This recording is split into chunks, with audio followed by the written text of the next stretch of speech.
Peaceful demonstrations in Nicaragua turned violent when police and pro-government groups cracked down on protesters, reportedly leaving at least 26 dead. Protesters were initially exercising their right of freedom of assembly to protest President Daniel Ortega's proposed reforms of the Social Security system. According to the Committee to Protect Journalists, at least 9 journalists have been injured since the demonstrations began, and at least 2 have had their equipment stolen. Meanwhile, multiple independent television networks that were covering the events were temporarily blocked from transmission, and one remains off the air. The United States government regrets the loss of life and injuries suffered in Nicaragua during protests by its citizens.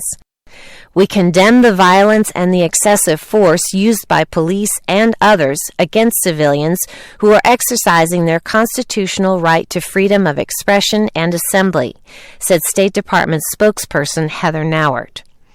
Amnesty International called on Nicaraguan authorities to stop repressing demonstrators and protect their right to protest. Erica Guevara Rosas, director of Amnesty International in the Americas, said, "The authorities' crude and violent response to these demonstrations has deeply troubling implications for human rights in Nicaragua." The United States calls for a broad-based dialogue involving all sectors of society to resolve the current conflict, restore respect for human rights, and achieve a better, more democratic future for all Nicaraguans.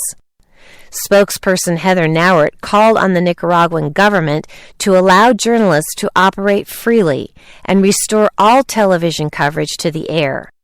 Additionally, we urge the government to allow an independent investigation and to prosecute those responsible for the deaths.